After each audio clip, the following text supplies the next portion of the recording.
राजेश, कहाँ मर गया तू? यहाँ पर इतना गंदा फैला हुआ है, साफ कौन करेगा? कुसुम ने अपने 10 वर्ष के सौतेले बेटे राजेश को आवाज़ लगाते हुए कहा। तभी राजेश दौड़ता हुआ आता और कहता, माँ, मैं अभी साफ कर देता हूँ। क्या कर रहा था? कुसुम चिल्लाते हुए कहती, वो भूख लगी थी माँ, खाना खा रहा था। तू तो बस दिन भर खाता रहा कर, काम काज तो तुझसे एक नहीं होता। माँ, मैं कर देता हूँ, राजेश कहते हुए पोछा लगाने रखता। तभी कुसुम कहती, बाथरूम में कपड़े रखे हुए हैं, जा कर उन्हें धोते।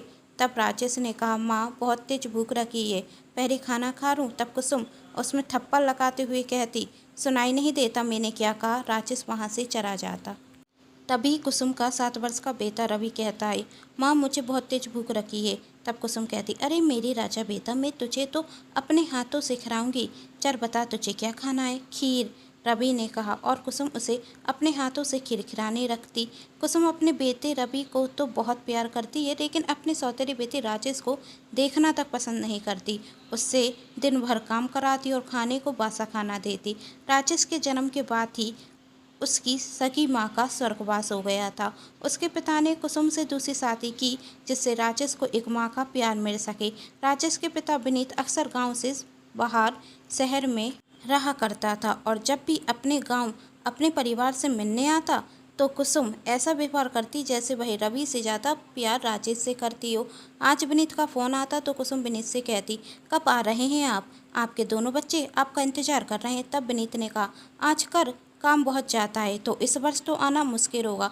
तुम बच्चों का ख्याल रखना, जरा राजेश से मेरी बात तो कराना। राजेश तो अभी सो रहा है। कुसुम कहती, क्या इतनी देर तक सो रहा है? विनीत कहता। तब कुसुम कहती है, मैं उससे कहती हूँ कि जल्दी सोकर उठ जाया कर, लेकिन वह मेरी बात नहीं सुनता। क्यों? तुम्हारी बात क्यों नहीं सुनता?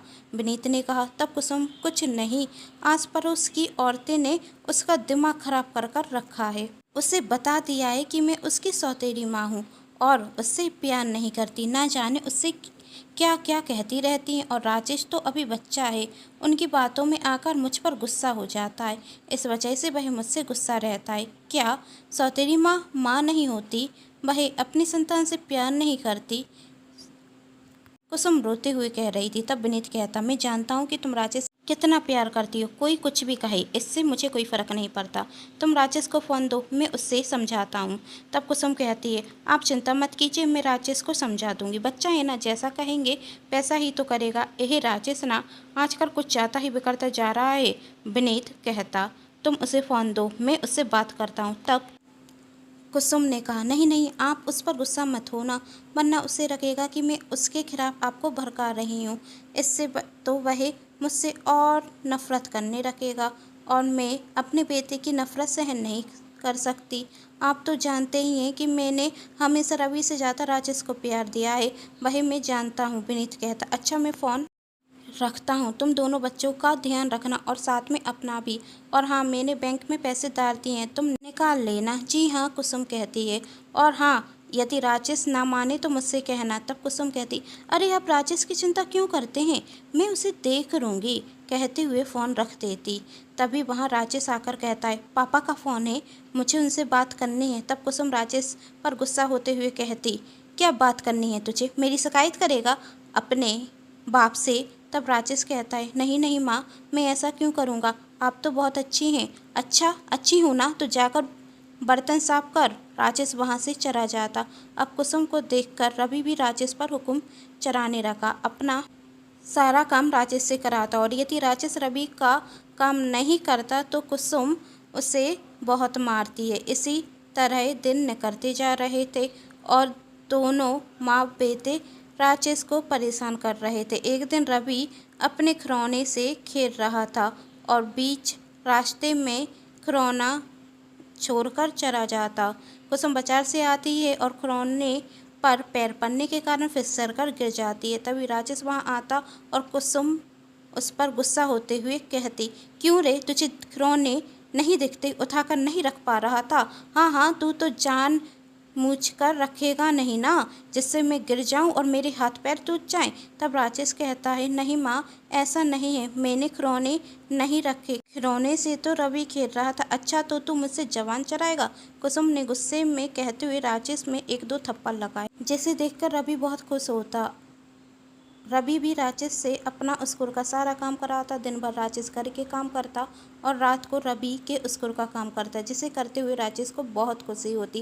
राजेश भी स्कूल जाकर पढ़ना चाहता था, लेकिन कुसुम उसका नाम स्कूल से कटवा देती। और जब राजेश ने कहा, माँ मुझे स्कूल जाना है, तो कुसुम राजेश से कहती, क्या करेगा स्कूल जाकर? राजेश कहता, माँ मैं भी पढ़ना चाहता हूँ। तब कुसुम ने कहा, कोई ज़रूरत नहीं है तुझे पढ़ने की, तू स्कूल जाएगा और मैं नौकरों की तरह घर के काम करूंगी। तब राजेश ने कहा, माँ मैं घर के भी काम कर लूँगा, लेकिन मुझे स्कूल जाने दो। तब कुसुम राजेश पर गुस्सा होते हुए कहती, एक बात तुझे समझ में नहीं आती, अब जा यहाँ से या पिटकर ही मानेगा। राजेश दुखी होकर वहाँ से चला जाता है। फिर एक दिन कुसुम जब अपने कमरे में सो रही थी, तो उसे रवि के रोने की आवाज़ आती।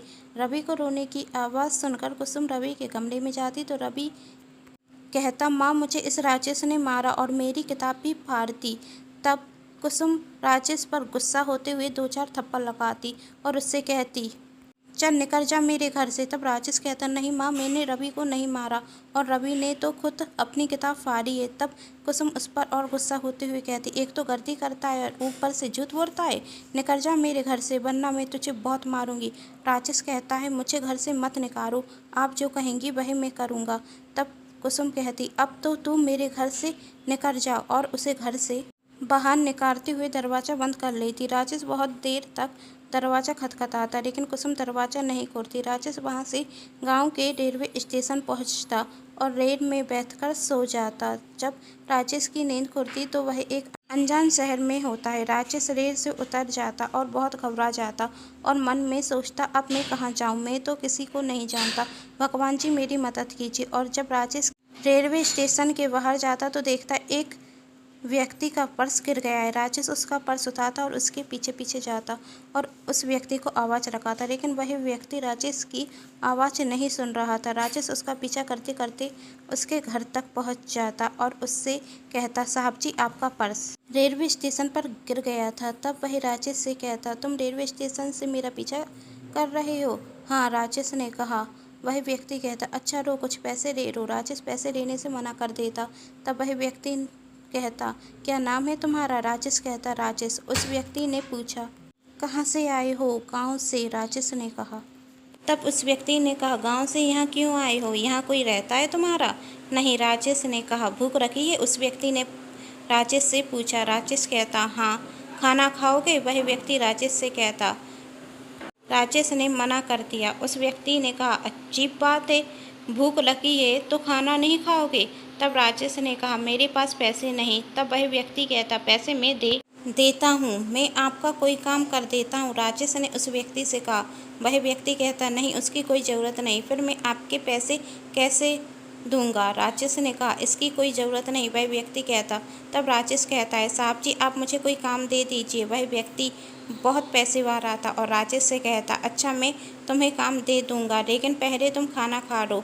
राजेश खाना खा लेता है और वह व्यक्ति राजेश को अपनी दुकान पर काम दे देता। राजेश के पास रहने के लिए कोई छत नहीं थी, इसलिए वह व्यक्ति, जिनका नाम कैलाश चंद था, वह राजेश को अपने घर लेकर आ जाते हैं। जब कैलाश जी राजेश को अपने घर लेकर जाते तो उनकी पत्नी उनसे कहती, कौन है यह और इसे यहाँ पर लेकर क्यों आए हैं? तब कैलाश जी अपनी पत्नी को सारी बातें बता देते। तब उनकी पत्नी कहती, इस तरह किसी अनजान व्यक्ति को अपने घर में लेकर आना सही नहीं होता, आप तो पढ़े लिखे और समझदार व्यक्ति हैं, आपको यह मूर्खता नहीं करनी चाहिए। तब कैलाश जी ने कहा, इसलिए तो मैं इसे यहाँ पर लेकर आया हूँ, क्योंकि इंसान को पहचान तजुर्बा है मुझे, और तुम चिंता मत करो, राजेश 10 वर्ष का लड़का है, वह आखिरकार क्या हानि पहुंचाएगा। तब उनकी पत्नी रेखा जी कहती हैं, जो आपको दिखाई दे तो कीजिएगा, आप मेरी तो सुनेंगे नहीं। रेखा जी हमेशा राजेश से खिची सी रहती।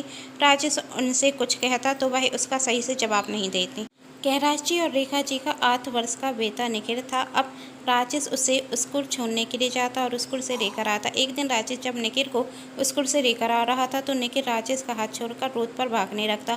तभी राजेश निखिल के पीछे भागते हुए कहता, निखिल मेरा हाथ पकड़ लो, देखो यहाँ पर बहुत गाड़ी आ रही है, तुम्हें लग जाएगी। लेकिन निखिल राजेश की नहीं सुनता और वह भागने लगता। तभी एक ट्रक सामने से आ रहा था जिसे देखकर निखिल घबरा जाता और सीधा खड़ा हो जाता। राजेश कहता, अभी वहाँ से हट जाओ निखिल।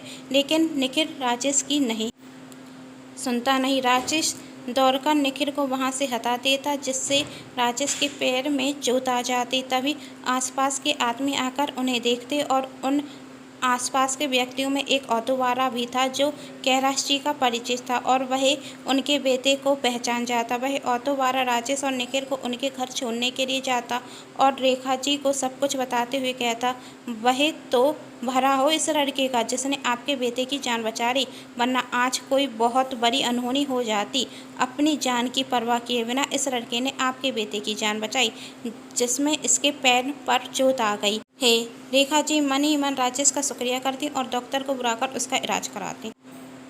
यह खबर सुन कैलाश जी भी दुकान से घर आते और रेखा जी से पूछते, कैसे हैं दोनों बच्चे। रेखा जी कहती है, निखिल तो ठीक है लेकिन राजेश के पैर में चोट आ गई है।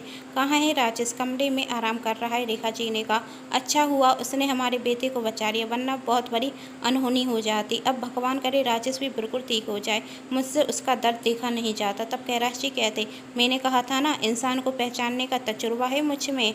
जब मैंने राजेश को देखा तो ही समझ गया था कि यह लड़का बहुत ईमानदार है। रेखा जी अब राजेश का ख्याल रखती, डॉक्टर की बताई हुई मेडिसिन और हल्दी वाला दूध उसे पीने के लिए देती और जब उससे पूछती दर्द हो रहा है तो राजेश कहता नहीं। तब रेखा जी ने कहा, इतनी चोट आई है और कह रहा है दर्द नहीं हो रहा। तब राजेश कहता, आज के पहले किसी ने मेरी इतनी चिंता नहीं की। जिसे सुन रेखा जी की आंखों में आंसू आ गए। फिर रेखा जी कहती, एक बात बता, तुझे डर नहीं लगा निखिल की जान बचाते वक्त, यदि तुझे कुछ हो जाता तो।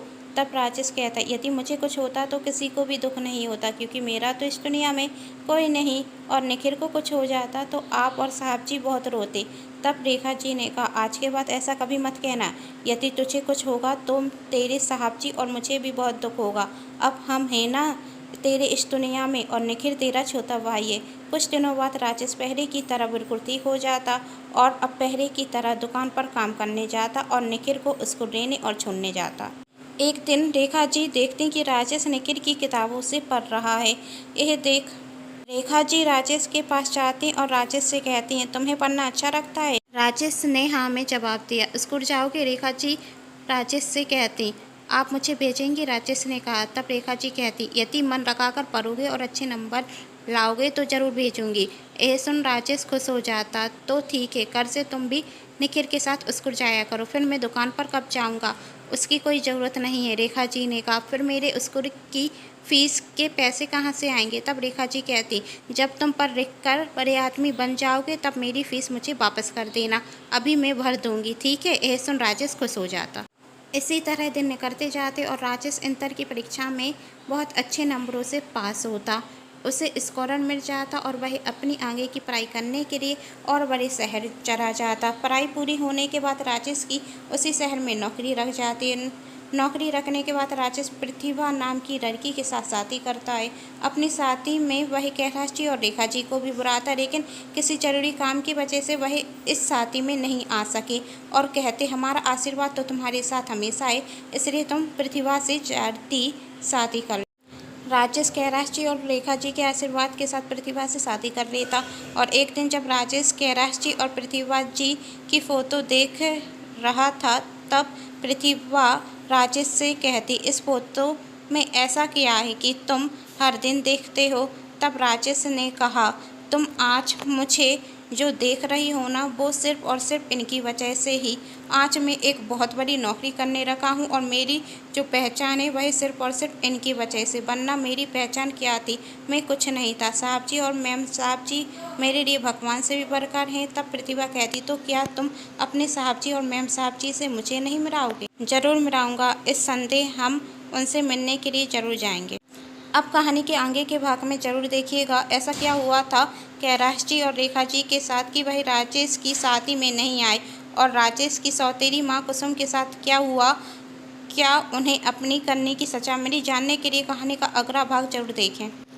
क्या आप सभी इस कहानी का सेकंड पार्ट देखना चाहते हैं? तो जल्दी से कमेंट बॉक्स में बताइएगा। वीडियो को लाइक जरूर कीजिएगा और कहानी को अपनों के साथ शेयर करना बिल्कुल ना भूलें। चैनल को सब्सक्राइब नहीं किया है तो जल्दी से कर लीजिएगा। Thanks for watching.